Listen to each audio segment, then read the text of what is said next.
Good morning and welcome to the League of Women Voters Whitewater Area's Candidate Forum for State Assembly Race District 43 in advance of the November 5th election. My name is Lynn Binney. I'm a member of the League of Women Voters Whitewater Area Board of Directors. More volume, please. You need to speak up. Matt is adjusting us, but tell us again if it's not loud enough. In service to our mission to encourage informed participation in government, the League sponsors candidate forums, a public venue for candidates to express their views and positions on issues that matter to you, the voter. The League is a nonpartisan political organization that neither supports nor opposes political parties or candidates, and this applies regardless of whether the offices they run for are partisan or nonpartisan. This forum is being filmed by Whitewater Community TV and live streamed also to their Vimeo website.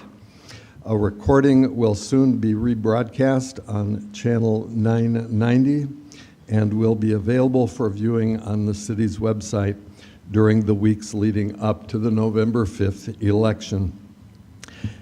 There are two candidates running in this contested race. The candidates are Scott L. Johnson and Brianna Brown. Assembly District 43 is an open district resulting from the 2024 redistricting that was signed into law by Governor Evers.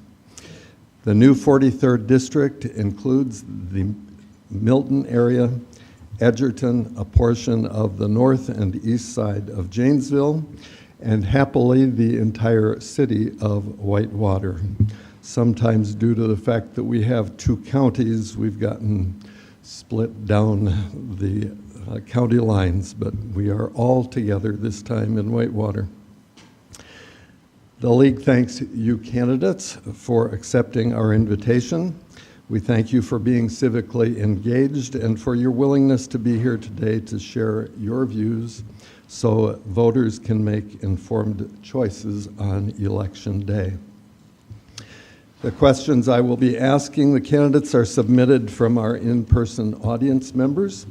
And for those who are watching online or on cable TV, we have an excellent turnout today. Practically every chair is taken. So we thank all who are in person for taking the time to be here. Candidate question cards and pencils are found on the seats. Please raise your hand and have your card picked up, or if you should need additional cards. You may submit questions in this manner throughout the forum. Candidate questions are reviewed by the League members seated behind me. Their job is to sort the questions by topic, check for redundancy, and to not accept questions targeted to a specific candidate. To the best of our ability, the League will vet the accuracy of information in any question asked. That's the extent, however, of our fact-checking, as they call it these days. We will not in any way attempt to correct or police candidate answers to any question. We will turn to questions prepared by the Whitewater League Board only if questions from the public fail to fill the forum's 1.5 hour time frame. You will each have 3 minutes for your opening statement. We'll start with candidate 1 on my left and proceed to candidate 2. Speaking order was determined by a drawing prior to the start of the forum. When you reach 30 seconds remaining in your time, our timers seated in the front row will raise a 30-second card. When your time is up, they will raise a stop sign. This is our means of keeping you within your response time limits. If, when your time is up, you are caught mid-sentence, you may complete your thought, but in the interest of time, we will move on. We ask that the audience remain silent turn off cell phones and wait to give applause until the end of the forum. Candidates, do you have any questions about our opening remarks? If not, let's begin with Scott L. Johnson for his opening remarks, please. Good morning. Am I heard? Do I need to lean in any further? I'm Scott Johnson. Today you have the opportunity to learn about two people who have one common trait. We both want to serve you in the State Assembly. Our differences may be many. Public servants are role models. Public servants represent all the people. The public holds us to a higher set of standards. The public demands that we be responsible and accountable to them. The public expects us to listen, be respectful, be civil, to lead, then demonstrate that by our actions. Public trust that is placed in the servants requires integrity, transparency, and ethical behavior. A capable public servant has a vast working knowledge of budgeting, understanding how policy drives economic growth and influences behavior. As a public servant, you prioritize needs over wants. You invest where the benefit to the public is the greatest. Voters and taxpayers expect each other to pay their fair share with the government spending it wisely on needs. I believe my opponent is lacking in some of these necessary traits. Education and agriculture are the two largest economic contributors for the state and make up the largest portion of the state's budget. I grew up on a large dairy farm in the 43rd District down by Johnstown. I graduated from Milton High School in the 43rd. I understand agriculture as I've worked in it my entire life, and I continue to farm to this day. I understand the need to properly fund education. I served 15 years on the Fort Atkinson School Board, understand the nuances and the complexity and the challenge of trying to communicate those needs. The opportunity to educate our future generation is the foundation of our future. We have to properly fund our education, and we have to get the results that we desire. I think it's important that we also need to lower the local property tax on the homeowners and the renters, particularly that part that goes to serving public education. I know the value of good roads to move our products, workforce. I don't like paying that kidney tax. I want our EMS and police services to be properly funded.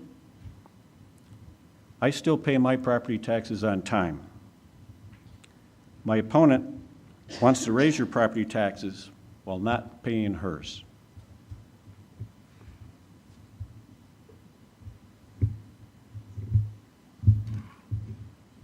Thank you.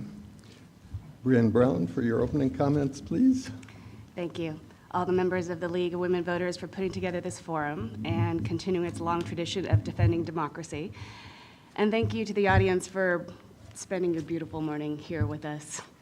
A little about me. I'm an Air Force brat. My parents were Vietnam veterans. I was born in West Germany before the Berlin Wall fell, and I spent the formative years of my childhood in the authoritarian country of Iran, where my dad was a military attaché. My parents taught me that the most important thing an American can do is serve their country. And I've done that as a civilian. As a young adult, I became a journalist, specifically the kind of journalist who fact-checked journalism companies and reported on the things they decided to ignore. I moved on to public health and became a chronic disease scientist who did epidemiological research on illnesses caused by pesticide poisoning, PFAS, lead poisoning, and a host of other illnesses caused by one's job. My research was funded by the National Institutes of Occupational Safety and Health and contributed to workplace and community safety. A lot of my research went to OSHA to help make the workplace safer. I was elected to be president of the country's Council of State and Territorial Epidemiologists when I was 30 years old. When I moved to Whitewater with a young family, I focused on community work. I founded a nonprofit children's makerspace, worked with other community leaders to co-found the Whitewater Tuesday Farmers Market, which is almost a decade old now. And I joined the library board 12 years ago and helped raise money for an expansion and renovation that will address the needs of our community groups, families, and teenagers. And we broke ground on that project last Wednesday. And when we lost our grocery store 9 years ago, I helped found the Whitewater Cooperative, which has found a location and should break ground next year. I ran for Common Council and have been elected 3 times, and during my time on council, we have made significant improvements for Whitewater, including a new amphitheater, an Aldi grocery store, and incorporating and professionalizing our fire and EMS departments. Serving on city council has shown me that real bipartisan decision-making is possible. And I got into this race because of the 2022 Dobbs decision taking away women's reproductive rights. I know all too well, after working in geopolitics and public health, and having lived in a country like Iran, where militant religious fanatics succeeded in stripping women of their rights, that we have to continuously defend women to preserve democracy. Thank you, and I can't wait to serve you in Madison. Thank you for your opening statement. Is everybody hearing everything satisfactorily now? SCSE. Pardon? SCSE. It could be a little louder? Yes. Everybody could speak a little louder? All right. Thank you. You will each have 2 minutes for your response to questions. The first question will be answered by Mr. Johnson, and then to Ms. Brown. The speaking order will progress in this fashion until closing statements, when the order for opening remarks will be reversed. Again, speaking order was determined by a drawing with the candidates prior to the start of the forum, and our timers are here with their 30-second and stop cards to keep you within your 2-minute response time limit. I actually think this was not what we intended. Previously, we have alternated the first question, or each question between the two, so that the same person doesn't always answer first. Any questions before we begin? So are we going to alternate who goes first each time? Correct. Thank you. For the questions. By about 10:45, we will take one more question, and then we will move on to the closing remarks. So we are ready for our first question.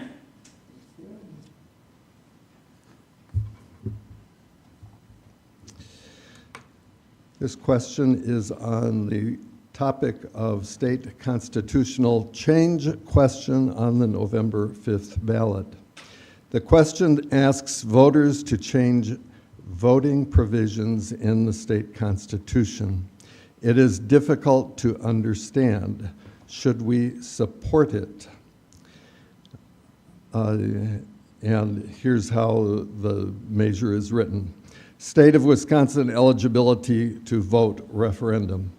Quote, eligibility to vote. Shall Section 1 of Article 3 of the Constitution, which deals with suffrage, be amended to provide that only a U.S. citizen 18 or older who resides in an election district may vote, resides in an election for national, state, or local office, or at a statewide or local referendum. Mr. Johnson, please. The referendum, I thought your opening comment there was pretty clear. What we're attempting to do there is clarify that citizens are eligible voters. Citizens. People who are citizens of the United States are eligible to vote in our elections. Citizens. Ms. Brown? It is already illegal to vote if you are not a citizen. And what that particular amendment does is changes one very important word from every to only, which means that it's going to make it much more difficult for somebody who is a citizen to vote if they move regularly like a student does. Maybe they lived in one dorm one year and the next year another dorm. Makes it hard for military veterans to vote. It suppresses the vote. it tightens up restrictions in a way that doesn't actually come across as obvious because the word every was changed to only. So I would recommend voting no, and most of the nonpartisan groups in Wisconsin would also recommend the same. Thank Do you want people other than citizens to I vote? think we're not going to have back and forth, so Okay. if a candidate wishes to address something the other candidate has said, you should include that in your response to the next question, please. Okay. The next question actually comes from 3 different individuals, it appears, on the general topic of agriculture. This district is a strong agricultural district now, or how do you propose to represent and support the agricultural community? Second card, since Wisconsin is an agricultural state, what do you feel is the biggest issue facing our farmers? What are you going to do about it? And the final question, traditional agriculture and family farms rank in the top 2 to 3 industries in this district. How will you represent them, and what are your personal opinions on current agricultural production practices and how they relate to government regulation and policy, environment, technology, etc.? Ms. Brown, you'll take that question first, please. So, yeah, this district is about 40% agricultural. It has some of the youngest farmers in the country farming here. And there are a number of issues. Currently, at least in this district, there isn't really a problem with water quality, though that is existing in other parts of Wisconsin. But it's something we need to keep an eye on, and that's something that I've done a lot of research on. The cost of land is important. We are dealing with climate change. We're dealing with the fact that there's a gold rush on solar right now, and solar farms, farmers are starting to lease out their land to solar farms, which means that something that costs good soil that costs $1,000 an acre is now going for $12,000 an acre. So we not only have a problem of excellent land being put into solar farm leasing, often without bonding, which means there's no decommissioning built into the lease process of making sure that when that solar farm is decommissioned, it's paid for ahead of time. But also it means that younger farmers can't afford good soil. They can't afford good land to farm on. So what we're doing is a lot of retired farmers who are finding a nest egg really are doing what needs to be done, right? They're making $300,000 a year now on their farm because of solar, but the young farmers can't afford to buy anything. And so what we need to be thinking of is a number of things. There's the PSC, which is our commission that regulates Wisconsin energy companies. We essentially have a regulated monopoly, and we need to think about how we can do that differently where costs are capped and solar farms cannot just spread willy-nilly as quickly as possible with the amount of money that's coming in. We need to control the spread of solar farms, and we need to be listening to the farmers and figuring out what they want. They need broadband desperately so that they can run their machines, and they also need to make sure that we are helping them protect good A1 soil. It's super important, so thank you. Mr. Johnson? Would you restate the questions, please? This district is a strong agricultural district. How do you propose to represent and support the agricultural community? Traditional agriculture and family farms rank in the top 2 to 3 industries in this district. How will you represent them? And what are your personal opinions on current agricultural production practices and how they relate to government regulation and policy, environment, technology, etc.? And finally, since Wisconsin is an agricultural state, what do you feel is the biggest issue facing our farmers? What are you going to do about it? The traditional family farm, many people see that as a small, by today's standards, a small dairy barn with 50, 60 cows and or a small pig farm. It is a very small farm by today's standards. Most farms today that are in production agriculture that are fairly efficient tend to be much larger family operations. They may be operating 1,000 to 3,000 acres. They may be milking 2, 3, 500, 700, 1,000, 6,000 cows. They may be also producing thousands of pigs. Agriculture has got lots of diversity within itself, even within the its own production capabilities. We have small farms, we have big farms. Ms. Brown speaks of the solar farm. Those are farms that have basically are being developed by venture capitalists responding to some very aggressive Democratic bills that want us to move to renewable energies. And we can move to renewable energies, we just need to do it at a slower pace. We shouldn't be building these farms necessarily on the prime ag land, but I'm not going to stop that farmer's property rights. If they need that they see that for their retirement, that's no different than the farmer in the past selling his land for development in the city. It's a very challenging balancing act between protecting the farm right to farm in an agricultural production zone and those of residential homeowners that have moved into the residential zone because they want the vistas. So it's going to be a very big balancing act. Next question will go first to Mr. Johnson. This is on the subject of tax incremental financing. And we have 2 cards on that one. What is tax incremental financing and how does it both help and sometimes hurt a community? And the second one, how does TIF or tax incremental financing work and when should you use it? Mr. Johnson. Well, TIF or TID districts have been very successful in Wisconsin.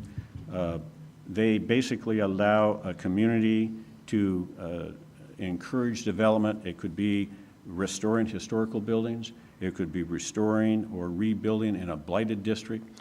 Or it could also, it's been most commonly or most effectively used to bring employers and manufacturing industry into communities, which are job creators. Those in turn then create, you have an employee workforce that moves into your community and their income gets multiplied many times throughout your local businesses for supporting those employees that are working at that manufacturing plant. So it allows you to designate funds to build infrastructure, build roads, support the development or redevelopment of those areas. It puts a little bit of a burden on the rest of your community because there are services they are using that for which their taxes are not going to cover, that you are going to cover those expenses while that TIF district is working through its years of having those funds earmarked for that particular development. Ms. Brown? So I think we've got the explanation of what TIF funding is. It is one of the few tools that a city has to do any development. In fact, the state has really restricted the tools that cities have to do development in their communities. And it is commonly used to make sure that you are encouraging businesses to invest in your community and build in your community. But what I have found on city council over the years is that we cannot get businesses to come here if there's no housing. When we ask them to come, we say, hey, we'll even give you land. They say, yeah, but you don't have any housing, and we can't get employees to work for us if you don't have enough places for them to live. So TIFs can be used in a way that there's a little bit of risk. For instance, in 2008, the city did some TIF funding for the east side. We put together a roundabout. We put all this infrastructure underneath the roads because we wanted to build there, and then the 2008 financial crisis hit, and we ended up going into the red because of that, because nobody wanted to build there all of a sudden. Everybody's bank loans were taken away. So those things can happen. But it's really important to understand that recently the city has decided to use TIF funding to encourage building of missing middle housing. So missing middle housing is that 1,200 square foot house that people desperately need to move into as young professionals, or retirees want to move into because they want to downsize from their larger homes. That has not been built across the country for about 30, 40 years. It hasn't been built in Whitewater for about 30 years as well. And so we decided to use TIF funding because we need to get that housing in the first place if we were able to provide actual workers for the businesses that we want to come to Whitewater as well. It's absolutely essential for economic development. The next question will go to Ms. Brown first. There are 3 cards, all related in some way to taxation, and the first one is titled Educational Referendums. I'm a retired educator from East Janesville. I'm also a landlord that pays significant property taxes. I want to support our schools, but I want reasonable property taxes. Should I be supporting the 2 school referendums in Janesville? $14 million operating and $151 million building upgrades. What should the Assembly be doing in the future to change this school funding issue? Next card titled Taxation. Please share your thoughts on how Wisconsin taxation policies should change. What balance of income, property, corporate, and other taxes will be fair and help our economy, service needs, etc.? Third one labeled Property Taxes. Do you believe the state legislature should cap local government's ability to raise property taxes? Ms. Brown, please. All right, there's a lot to get through here. So in terms of property taxes, one of the reasons why people's property taxes go up is because there's a lack of housing. If you don't have enough housing, the fact that you have a roof over your head means your house is assessed higher, which means your property taxes go up. The state, to a degree, already does tax the city's ability to raise your property taxes. Most property taxes, when they go up through referendum, and this is where we come to the education system. Tommy Thompson, Republican governor, promised that we would be funding our schools at 2/3 funding. And ever since that promise was made, the Republicans have continuously defunded our education system so that at this point it is defunded down to about 30%. Now, Governor Evers changed that a little bit with his line item veto. He managed to bump it up a little bit, but we are not at 75%. And what happens is if we're paying our income taxes to the state fund, and we're not getting that shared revenue back, whether it's shared revenue to the city or shared revenue to the school districts, that means we have to pay again, and that means we have to vote to go to referendum. Now, when you go to a referendum, you're supposed to be going to referendum for a new tennis court. You're not supposed to be going to referendum to basically pay your teachers and keep the lights on. And what's happening is a lot of that money that has been defunded from the public education system has been going not only into private schools, but just in general, it's defunding the public education system. They're trying to put less and less money into it. If you are going to try to fund public education, you need to actually complete that funding from the state level, and that referendum should not be trying to make up for that difference. 100 schools that went to referendum, school districts that went to referendum last April, 50% of them would not have gone to referendum if they had simply been reimbursed for special education funding. So that's what we need to be doing, is paying attention to the state and how it is reimbursing. And once we get housing in, our property taxes will go down in that place as well. So yes, vote for it, please. Mr. Johnson. The funding formula is broken. It needs to be replaced, transformed, transfigured. I'm working on a bill that will both lower the local property tax that supports public education, and it will put more GFR into supporting schools. We need to allow those schools that have been underspending and held back a mechanism that they can actually close the gap with high-spending school districts. The local property tax is literally chasing people out of their homes, is that property tax. They're going to start voting against the referendums, as Ms. Brown has spoke of, because it's self-preservation or educating my grandchildren. We shouldn't be putting our people in those positions. I think there's an opportunity for us to move GFR into supporting the schools and reducing the property tax load on the local basis. It's a transformative opportunity. relative to your current referendums, when those referendums fail, basically it's $100,000 per educator. If they're asking for $3 million for an operating budget, they're going to remove about 30 educators if that should fail. We are reaching a point where those will be turned down simply because of homeowners have made the choice that self-preservation is more valuable than educating my children. The shared revenue is a situation where we put in record shared revenue last biennium. We put in record funding to education last biennium. It still isn't done right. It still isn't enough. We need to rework all those formulas. That work will be done.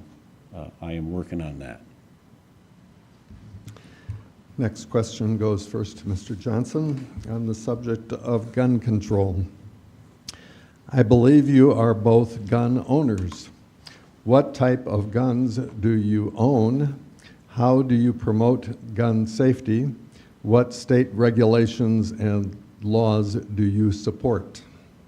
Mr. Johnson. I'm a deer hunter. We've harvested some 800 deer off of my farm over the last 30 years. I like the 30-30. You have to be, just pretty careful that you have that animal in the freezer basically when you pull the trigger. I have rifles for deer hunting. I have them locked up and put out of sight, and they're unloaded when stored.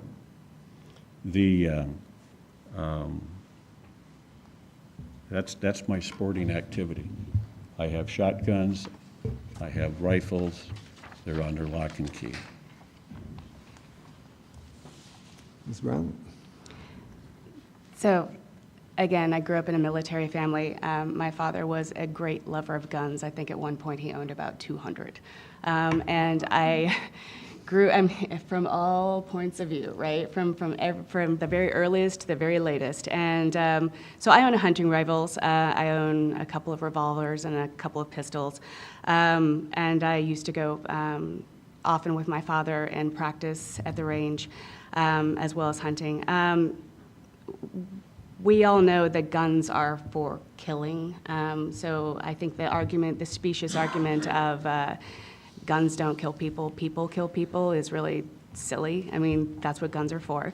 Most people don't have a really good understanding of gun safety. The NRA used to be an organization that taught gun safety. And as a kid who grew up in a very violent place in Iran with a dad who had $1 million price on his head, I was taught gun safety. But the major thing here is that we need to make sure that it is easier to track and track guns, and it's easier to track guns and harder to sell guns. My opponent here voted for a bill to make it easier to sell and harder to track guns. I don't think that is responsible for gun owners, and most gun owners would agree. And I do really believe in terms of what Every Town for Gun Action and Moms Demand Action, they have some really great common sense gun laws that we can put into place to make sure that guns are safer, that you have more people who are required to do background checks, not just licensed gun dealers. And there are some really great red flag laws out there that prevent gun violence ahead of time. The biggest killer of children in the country is guns. And I think we need to be doing something to fix that. So as much as I was raised with the background of gun ownership and the tradition of gun hunting, I think we need to be doing some more things. Next question is on the subject of public safety funding. This goes first to Ms. Brown. How do you plan to help townships with the excessive cost of fire and EMS protection and getting the university system to pay for the same protection at the same rates as townships? Ms. Brown? This is definitely something that we can accomplish at the state level. Right now, the university doesn't pay taxes to the city, and that's fine. It's a state organization. Our economy is very dependent on it. fine. But there are problems with the way our EMS, fire, and police department are funded. And again, this has a lot to do with shared revenue. We went to referendum to make sure that our EMS and fire department were professionalized so that they could actually have insurance and make sure they were getting paid, $15, $20 an hour instead of $5 an hour to go out and run into a burning building. And we were essentially punished by the legislature for having an agreement with the university with shared services for those services. So essentially what I would like to see is the state legislature saying, okay, well, let's make sure that the cities have the money that they need, the shared revenue they need to make sure that they can pay for those shared services and the fire EMS first responder services. It's absolutely essential. It's what we think we're paying for anyway with our income taxes. Let's make sure it's done. And I think in terms of the university system, it may or may not affect the way education is funded. We may have to throw that into the formula too for universities who need to share those services, but that can be done at the state level, and it's definitely worth exploring. Mr. Johnson? The shared revenue bill that we passed here in the last biennium improved, basically the shared revenue increased about 25% for most cities, villages, and in the towns. That percentage is way higher, but the dollars are much smaller. So but the question really goes to, we're moving from a volunteer system in fire and EMS services to paid services. There's a significant cost increase, and the state will need to look at properly supporting those, most likely through shared revenue. Shared revenue amounts to about 30% of the city's revenue. Local property tax amounts to about 50-60% of the local city's revenue. If all the taxpayers did what Ms. Brown did, the city would be short about 50% of its budget. And so I think it's really important that she understands the value and the trust and the need, as her fellow citizens understand, to pay your taxes when due, because it has an impact on the city's coffers and the city's ability to operate. We've improved the shared revenue. We cannot overcome the lack of local support by the citizens. Thank you. Next question goes to Mr. Johnson first. This is on the subject of immigration. In September, the Wall Street Journal ran an article on the immigration issue in Whitewater, increased costs for the police department, school district, and housing. As a state legislature, what can you do to lower the financial burden for state and local taxpayers? Wisconsin needs legal immigration, but the burden can be overwhelming. And then dovetailing with that, question about driver's licenses for immigrants without documents. Background: current state law allows undocumented immigrants to own cars but prohibits them from driving. Driving privileges were repealed in 2007, Assembly Bill 69. 19 states allow those without papers to obtain a driver's license, including our neighbors Illinois and Minnesota. Question: for the safety of all citizens, do you support or oppose the training and testing of those immigrants currently unable to obtain a license? Would you be willing to write and/or support legislation to once again extend driver's license eligibility to immigrants living in Wisconsin without proof of citizenship or legal residency? And another card along the same lines. Until 2006, undocumented immigrants were allowed to have driver's licenses in Wisconsin. This is especially harmful to those, for instance, working in agriculture. Do you agree with the Wisconsin Farm Bureau and the Dairy Business Association that returning driver's license eligibility to undocumented workers should be reinstated again? Why or why not? So, reminder, the first question had to do with the increased cost to municipalities related to immigration, and the second one regarding driver's license for undocumented individuals. I'll answer the last one first. The driver licenses need to be offered to the immigrants regardless of how they're here. The impact on your uninsured motorist costs are skyrocketing because we have people driving without licenses. Without licenses, they cannot be insured, and they're driving without insurance. So the challenge, I think, that caused that privilege to go away had to do with voting. And but we need to have our drivers on the road insured and educated to our road rules.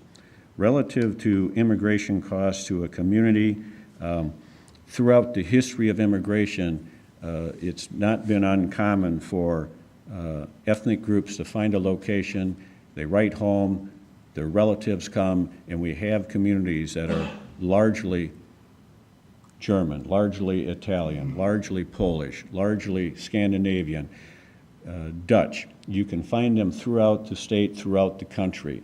It's just a common phenomenon. What's occurring now, though, is basically being forced upon us where people invite someone in or they bring in a busload with no concern about what the public can or can't support. The challenge to in this situation, in this community, also turned into a communication issue because the dialect was such uniqueness. Neither the police nor the immigrants could communicate to one another what the expectation was or what the rules should be. And it's just, you have a culture class for a time period. It takes about a generation for that to turn around, for them to get the language understood through the school system. The school system, it has had an impact on them, but they have addressed it in a manner that seems to be working for them. Ms. Brown? Well, I'm glad we mostly agree on this. I also think that driver's licenses should be reinstated, that immigrants should be able to take a test and get their license and be able to get insurance and know how to drive and get to their jobs. And it does take some time away from our police force because they're spending a lot of their time pulling people over for not having a license that goes with the registered car. They have more important things to do than pull somebody over because they're taking their kids to school. So, so essentially, we agree on this. Social services are a really important aspect of this, and honestly, we have needed more social services in Whitewater for a while for a number of things. I would love to see that funded better at the state level as well. And there are no busloads of immigrants coming here. Many of the immigrants, especially the Nicaraguans who came here, were here in 2020 when Trump was president. I personally knocked on doors and was speaking Spanish with people. I am a non-native Spanish speaker, and I understood their dialect. So it had more to do with the fact that our police department only has one Spanish speaker on staff, and they had to use a translation service over the phone, and that has more to do with the problems in terms of the police department not being able to understand people. Whitewater is really doing some amazing things with our volunteers, and even our city is putting out educational videos in Spanish to help our new immigrants understand just some of the social norms. So it takes a community to bring our neighbors into the fold, and we're doing a great job of that in Whitewater. And I also would like to address the concept of funding. Funding can come from a number of places, such as progressive funding for the wealthy. The wealthier should pay more in taxes. We can also legalize marijuana and make sure that that is regulated, and we're getting money from marijuana to go into the system. We're losing billions of dollars right now to other states, and that money could go right into funding all of these things that supposedly there's no funding for. Next question, we have two cards, one of them titled Women's Reproductive Freedom and the other titled Abortion. This goes to Ms. Brown first. What is your stance on women's reproductive freedom? And the second, what is the current abortion law and how do you think it should change? Well, from my opening statement, you can tell how I feel about reproductive freedom, but I want to be a little bit more specific here. The state should not be overreaching into women's lives and deciding who is worthy of an abortion and who is not worthy of an abortion. My opponent here in 2022 on Wisconsin I said that he only believed women should have abortions if they were raped or were victims of incest. I find that to be incredibly extreme. Women have all sorts of issues that happen during their pregnancies. Pregnancies can be very difficult, and women make the biggest economic decision of their lives for their families when they discover or when they decide if they're going to have a child or not. This is absolutely essential. Women need to be able to decide how they're going to live their lives, how they're going to talk to their family and their priest about this. It's just really overreach for the government to decide who is worthy and who is not. When we look at the states south of the Mason-Dixon line, we already see women dying left and right because the state has decided who is worthy, and doctors are refusing to do the work needed to help somebody with a miscarriage or help somebody who has had a problem later on in pregnancy, even early in pregnancy. And the fact is, again, the state and religious fanatics should not be telling women what to do with their bodies. And we need to make sure we get rid of the 1849 abortion ban that's on the Constitution right now. Luckily for us, a Dane County judge said that it does not actually make abortion illegal, but that does not mean that's going to change if the Republicans keep a supermajority. They will continue to vote against women's rights, and my opponent has also done so. He has voted for making abortion illegal after 14 weeks. So again, it's not the decision of the state, and we should make sure that we essentially codify something like Roe versus Wade in the state. Mr. Johnson? Find it interesting that I am accused of voting for the 1849 law. I share a birthday with Abraham Lincoln. I was not born in his era. I did not put the 1849 law on the books. I would repeal that law. She did not address what the current law is. The current law allows 20 weeks by judicial decree. In caucus, I asked my caucus to go for 18 to 20 weeks. Abortion is still taking a life. I would rather be working on adoption and giving those unwanteds a loving home to go to.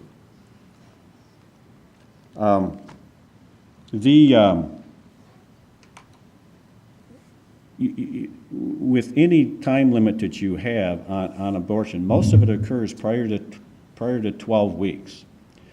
Rape, incest, and exceptions should always be on the order between a doctor and a patient. Abortion is not birth control. It's a life. And we need to respect that. But I don't believe that the government should intrude between doctor and patient. But it's the euphemism of health care. It's abortion. It's taking a life. And we need to cherish that. We need to work on lowering the costs and the barriers to adoption and preserving that life. I am always challenged by those journeys who I haven't had to walk through. But it's an issue that we need to put to rest and move on and do far better than what we're currently doing. Next question is on the subject of Medicaid funding. This will go to you first, Mr. Johnson. Is it a good idea for Wisconsin to accept federal Medicaid funding, and why?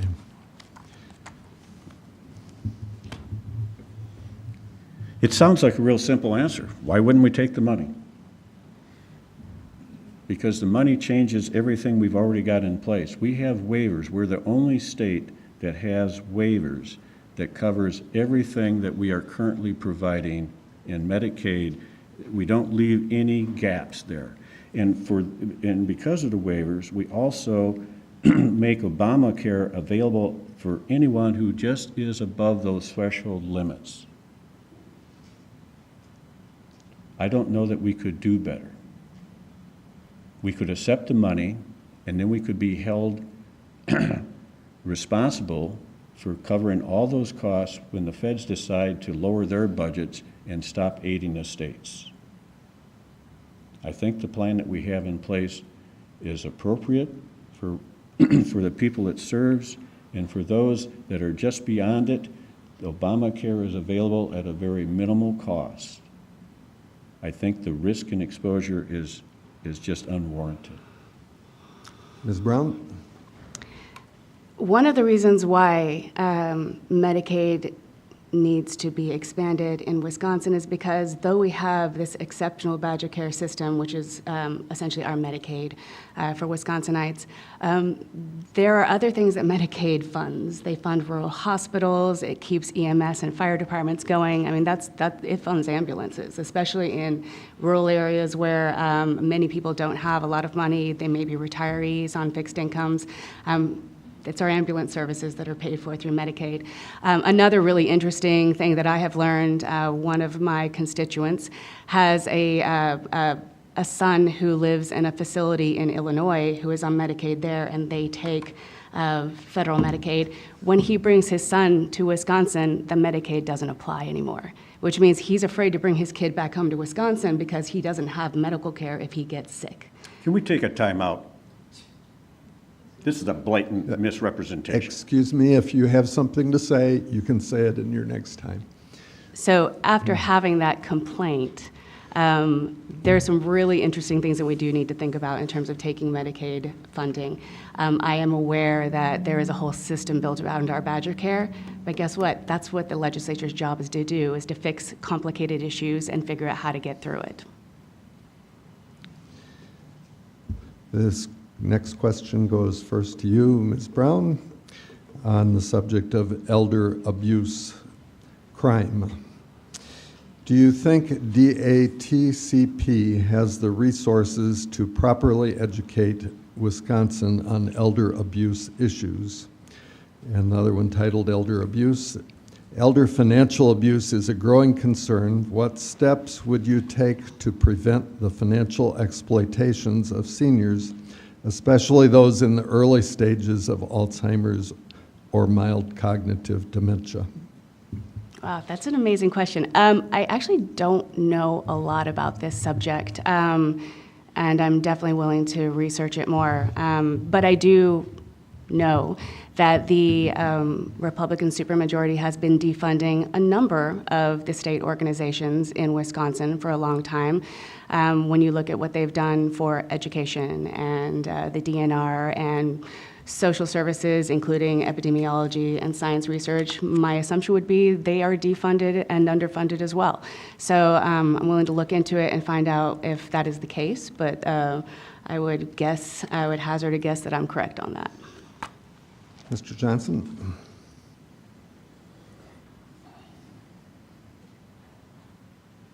Elder abuse. We have to educate, we have to inform. Many bankers have come to us because we are trying to equip them with tools so they can stop the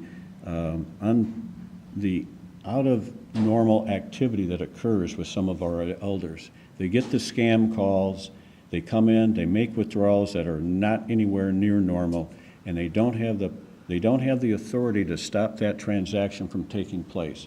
They come in, the scammers tell them how to do it, so they try to make it look in small amounts, and they still can drain $15,000, $20,000, $30,000 in a matter of hours. We need to get, it's real challenging, because if your banker suddenly says you can't take a withdrawal, and because you're wanting to do something, it's where do you start and stop those rights? We have powers of attorney for people, but when you're starting to go into that phase of life, you don't want to recognize it. You may not recognize it. You may continue to believe that you have control over everything, and yet the scammers are preying on that very little bit of doubt that they can create and get it. It's a very challenging subject. It's not an easy one to overcome. I've seen situations where you've read about it. They call up, your son's in jail, you got to send $2,000 or $5,000, and they do that. And once those funds have left, they're gone. You can't trace them down, you can't recall them. Much of this is done from overseas, done by phone. They've gone to even buying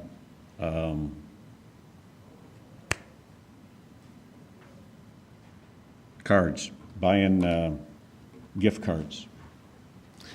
Next question goes first to you, Mr. Johnson. Two cards that are somewhat related. Topic of disability rights. How do you plan to support UWW, that is University of Wisconsin-Whitewater's disabled students in Madison?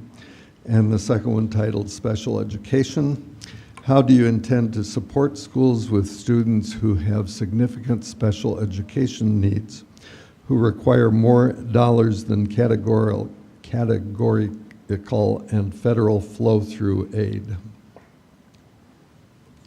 Okay, the disability, in the bill I'm working on, we have a mechanism built in there so that depending upon the level of disability, you get a multiplier of the student aid that you would get otherwise.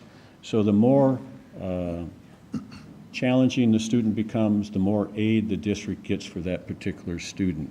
The intent is to try to effectively provide the funding for the students that show up. When I was on the school board, we would have six-figure students that would show up unexpectedly. You're obligated as a public institution to take care of that child, whether you have the budget planned or not. And when that child shows up unexpectedly, you take the funds out of your general programming and you put it into special education to take care of that child. The disability, I don't know what Brianne was speaking about relative to my relative. He lives here.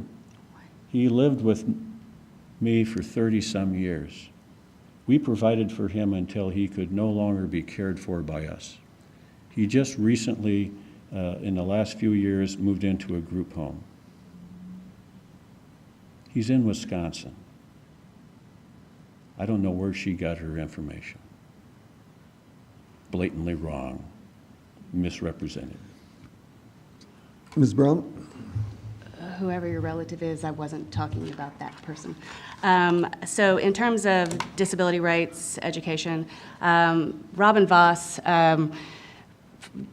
is the leader of the majority party, and he essentially was one of the people who kept funding from universities, DEI funding, stopped raises for everybody, not just professors, but sanitation workers, food service, because he wanted to get rid of DEI funding. Well, that DEI at the school, at the university level means military veterans who are coming into the civilian workforce again and coming into school again. It means people with disabilities who need extra help as well. We have, I think 1 in 8 students at the university in Wisconsin has some disability and needs some extra help here or there, which is fantastic.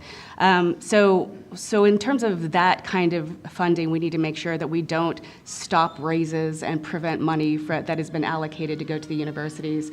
Universities need that. They need to be able to help people who are maybe even non-traditional students, right, who are coming in to get a good education. In terms of special education, I think this may refer to more K through 12 schools.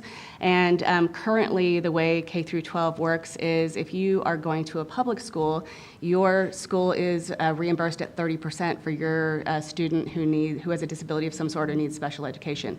If that same student goes to a charter school, which also gets public school money, they get 90% funding at the private school. If they leave that private school after the nose count and go back to the public school, the money does not follow that child back to the public school. So the private school gets to keep it. So at the very least, we need to make sure that the money follows the child in terms of K through 12 education.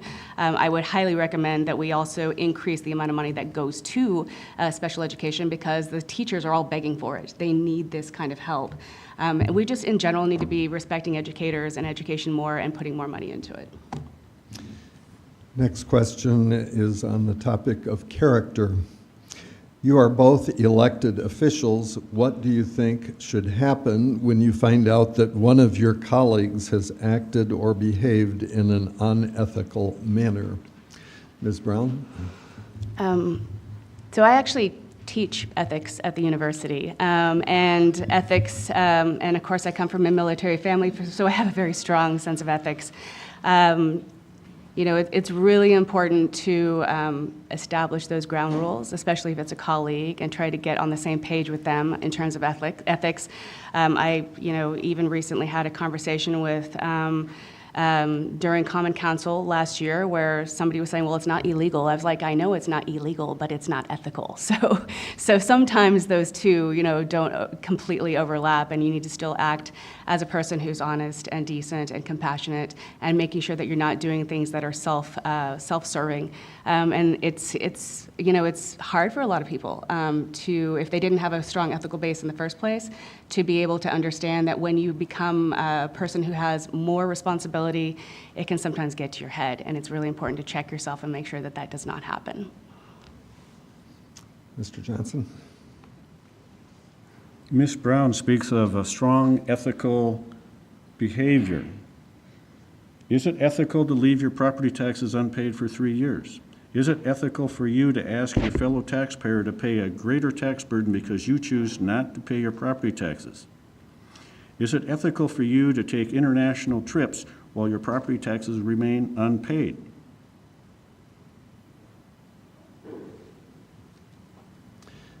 Next question goes first to Mr. Johnson on the subject of union rights. Under Act 12, passed by Governor Walker, public educators across Wisconsin have lost the right to collectively bargain. Would you support restoring these rights to form a union? Mr. Johnson? It should have been implemented in a much more favorable fashion. Having served on the school board for 15 years and done negotiations on a routine basis, it was very disingenuous of the union to turn down the best offer up front, out of hand, at the direction of their union steward, as they were trying to establish the value of paying their union dues. The school boards worked very hard to figure out the budget. How much can we apply to the reward that we offer our staff, whether it be in salary or fringe benefit? We spent years trying to get our educational, our insurance costs down by offering increase our deductibles and offer the staff the same increase in an HSA account. So if we wanted to raise deductibles $2,000, we would offer them a $2,000 stipend in their HSA account. And the negotiating team would refuse that for a number of years. We believe it was because some of them didn't feel they would benefit from it. They had high medical care costs. It didn't do them any harm. It simply, they were going to consume their stipend in their doctor visits, whereas their peers would have benefited many years because they were blessed, they were healthy. They would have had an HSA account accumulating value. So school boards are trying to be extremely judicious and fair with the taxpayer money. We can't just write blank checks. We can spend money till we're blue in the face, but a taxpayer has to pay it. Ms. Brown? So when Act 10 was implemented, that took collective bargaining away from teachers. Teachers had good middle-class jobs. They knew how to plan for their retirement. They were strong members of their communities. You could teach at a large school or a tiny school of 50 or 800 people, and those kids would get the exact same quality of education. When you take away collective bargaining and you make it impossible for teachers to negotiate for fair salaries, what you end up having is disparity across the board. The smaller school districts who cannot afford to pay their teachers the same amount that larger, richer school districts can, end up not being able to retain their teachers. The teachers, for instance, at Whitewater, we get some great teachers who get awards, and they immediately get poached by richer school districts because they can afford to pay them better. When we had collective bargaining, teachers could be a part of the community wherever they wanted to be a part of the community. They could raise their children there, and we all know that the schools are absolutely the hub of any community, especially small towns. So one of the things I would advocate for is making sure that Act 10 is rescinded so that we can have teachers negotiating for their salaries again and getting great jobs in whatever town they want to live in again. And we need to make sure those teachers are respected, and we need to make sure that money is coming back into the school system in a fair way so those schools are getting that 2/3 funding that they need. It's absolutely essential that we actually start respecting education again. There used to be a time when Wisconsin was number 5 in the country in education, and right now I think we're down to like number 29, and that's after having pulled ourselves up because of Governor Evers. Yeah, we need to make sure that we are paying our teachers and that they're not losing faith in the system and not essentially leaving their jobs and burning out. They need all of the support that we can give them, including with administrative and support staff. Next question goes first to Ms. Brown. We have 2 cards that are similar. First, bipartisan agreement. By representing the citizens of Wisconsin, are you willing to vote in a manner that represents your constituents? In other words, are you willing to choose principles over party? And the other titled, Working Together. Please share your experiences in working with a diverse group to reach compromise. How do you process information and ideas and reach decisions? So what's really great about the fair maps that we've now got in Wisconsin, we need to make sure that we stay with fair maps. This is not a permanent situation. But the assembly will be roughly 50-50. We will finally be free of the Republican supermajority. The Republican supermajority essentially made it really impossible to get anything done in a bipartisan manner, and part of that was because of gerrymandering. When you gerrymander, you basically pick who your voters are, and you're very safely in your district. When you're safe in your district, you don't have to listen to your voters, your constituents at all, because you're going to vote with party or else you'll lose your job. So now that we're going to be in a 50-50 district, 50-50 in the state, we are going to have a situation where Republicans are going to have to work for their jobs. They're going to have to talk to their constituents, and they're going to have to represent their constituents. I personally think that having been on city council for 6 years, library board for 12 years, there's a lot of bipartisanship that happens. We work together all the time on things, discussing how we can invest best in our community and most wisely. There have been lots of really strong discussion, whether it was in closed session or whether it was in front of the public, and I'm a chronic disease scientist. I'm data driven. You show me the numbers and you show me the data, and that is where I'm going to take my decision making from. I don't do things from a gut feeling. I do things if you show me the proof, and I think that's a really wise way to do it, is look at things in a scientific way. Bipartisanship, we can all look forward to that in the Assembly. It won't happen until the Senate also becomes a 50-50, and that's 2 years from now, but we're on our way to making sure that we can make these good decisions together. Mr. Johnson? So the public is aware that we do not have fair maps. We have partisan drawn maps. We still need fair maps. We have maps that are drawn by the Democratic Party. She is correct that there's probably going to be a narrowing of the difference between the amount of representatives each party has in the Assembly. She is probably incorrect in believing that the Democrats are going to flip the Assembly. or the Senate. I am a moderate on the far left of my caucus. They did not enjoy listening to my discussions during caucus because I just said, come a little bit closer, come a little bit off the edge. We can do far more representing the people in the middle. We can do far better legislation if we work a little bit towards the middle. We don't need to have a puppet vote, a person who's just going to comply with what the party leadership says. We need a person who's willing to stand up and tell the leadership, here's where we need to go. I've already done that. I'm not well received. But the party needs to hear that message. And if I would be elected from this district, my voice in that caucus will be even louder. Because I'm coming from a district that is blatantly Democratic. Next question goes to you, Mr. Johnson. Topic of state budget surplus. What should the budget surplus be spent on? Simple question. We attempted to return that to the taxpayers a couple different ways, all got vetoed last time.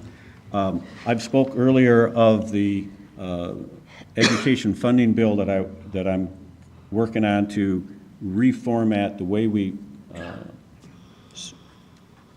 properly fund public education. Part of that bill is to reduce the level of property tax on the local homeowner and that renters pay. The surplus is one-time money, so it's really challenging to utilize that in a recurring cost formula. It really doesn't work that way. It's like a savings account. You spend it, it's gone. Unless you put it back in, it doesn't come back. So when you're looking at it, it sounds like a really big number, but we collect about $5-6 billion a year in local property tax to support our local school systems. So I can't make much of a change there without really using recurring funds. So that the surplus, it's just a real challenging thing to look at because we could use it for one-time money, maybe give you a year worth of support for one item, but then you get it into your budget, and then the next year you have to create the funds out of your own taxpayers to keep that going. That will increase, that'll put another burden on you to raise your local property taxes, which is just the opposite of what we're trying to do in lowering taxes. We need to have fiscal restraint. We can't just spend and spend and spend or tax and spend.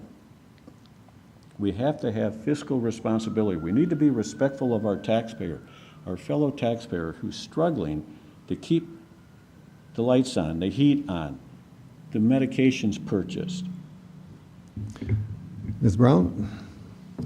So a lot of that tax surplus, that budget surplus that the state of Wisconsin had, some of it came from pandemic money, and a lot of it came from education, which we had been defunding. So we're thinking, if you're thinking about what to do with that budget surplus, it wasn't really a surplus, was it? We took it from education, a lot of it. So I would recommend that it goes back to education. Again, we have never gotten up to that 2/3 funding that Tommy Thompson promised.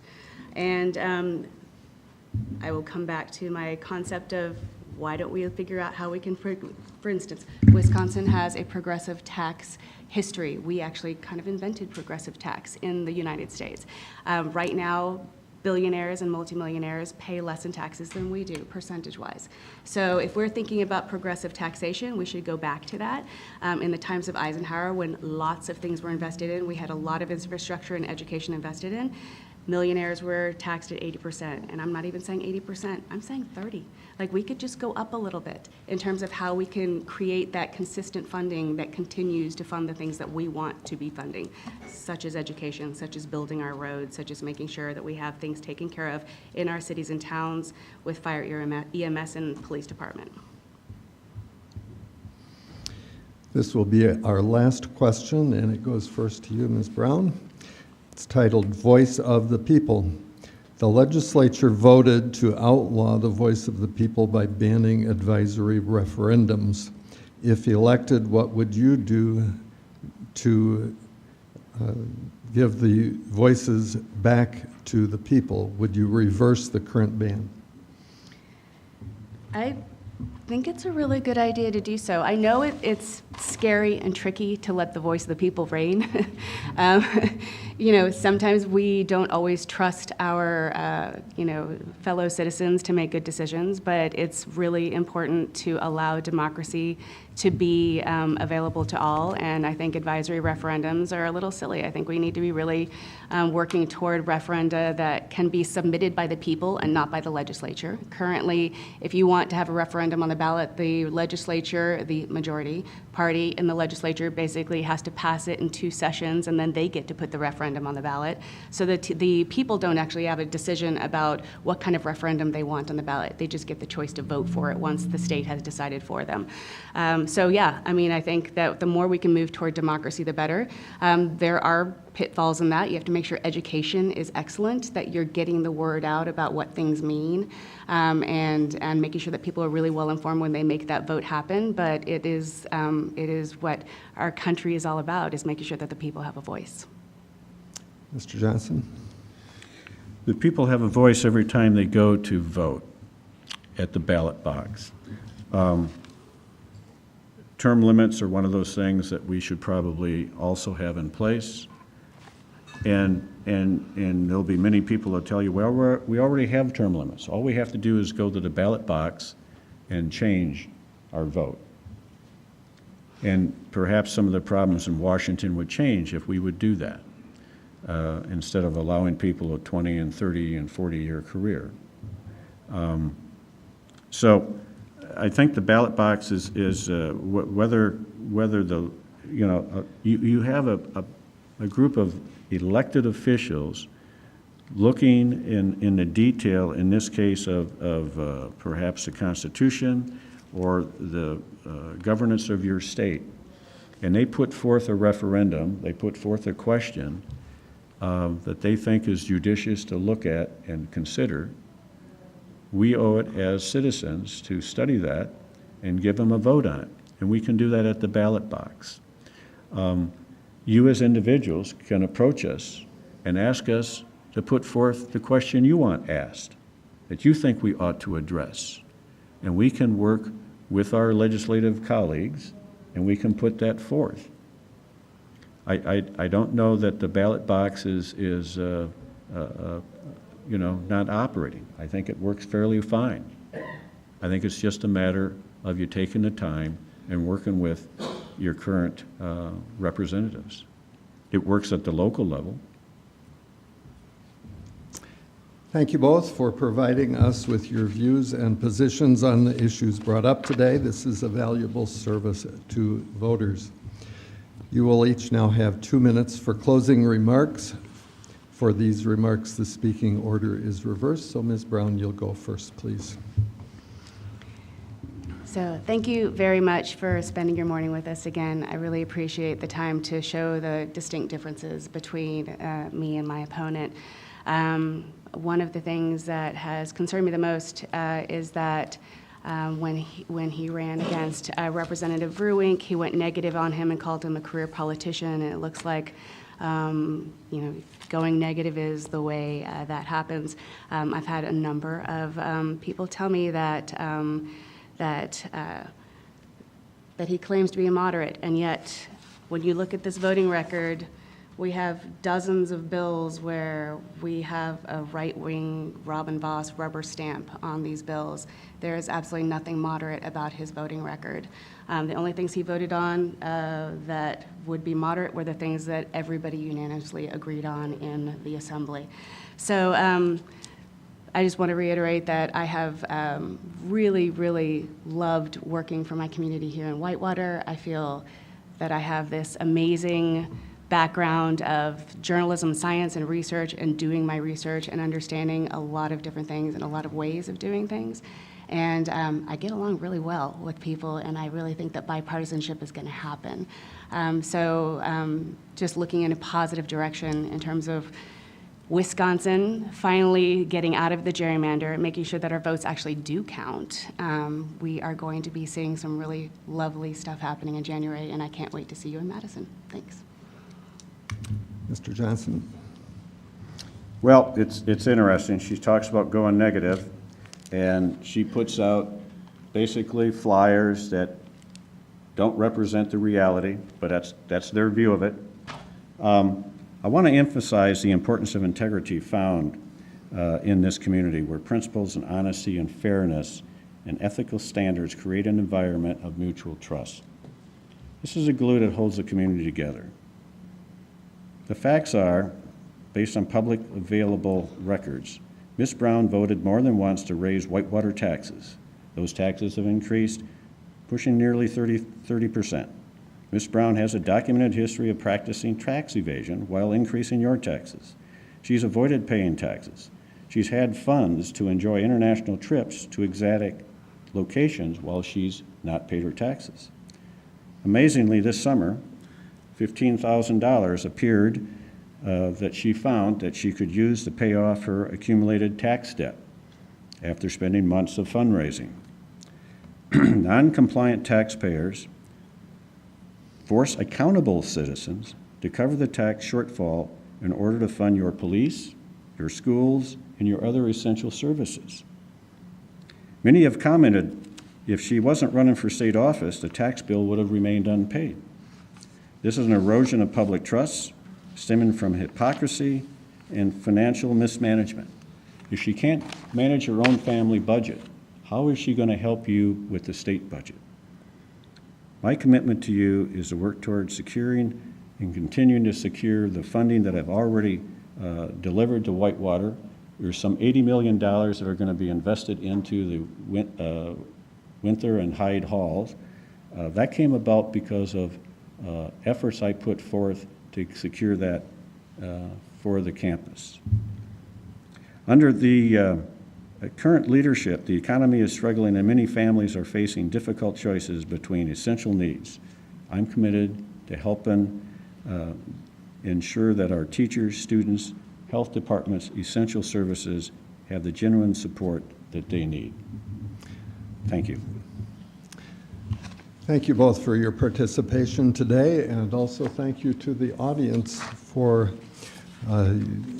coming and for submitting such a wide variety of questions. I think we really covered a lot of subjects today.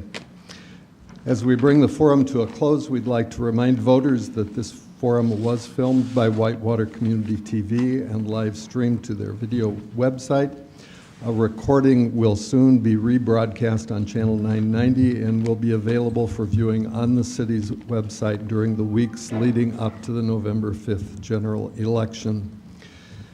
I suspect that most everybody listening, being an engaged voter, is already registered, but if not currently registered at your current address, the registration deadline for this election online is October the 16th, or if mailed, needs to be postmarked also by October the 16th. This state, however, does also allow in-person registration on election day. Just remember that you must have both your photo ID and proof of residence in order to register. You may check your registration status by using Wisconsin's voter information tool. If you need to update your registration, if you have moved or have a name change, if you have legally changed your name or moved to a new address, you'll need to update your voter record by submitting a new voter registration. You can do this online by searching for your voter record using your name and date of birth. If your name is changed, you may need to search using your prior name. If you have not yet voted this year, you will find that there is a change in the city voting process. You used to have the poll worker file through a very large poll book. We have now entered the 21st century, and have an electronic poll book, which has proven to be very efficient. It really moves the line very quickly. You just need to have your photo ID ready, and you'll probably get your ballot and be on your way very quickly. You'll get a receipt, actually, from that first poll worker, which allows you to go and get the proper ballot. The ballot itself will be identical to the way that you've seen before.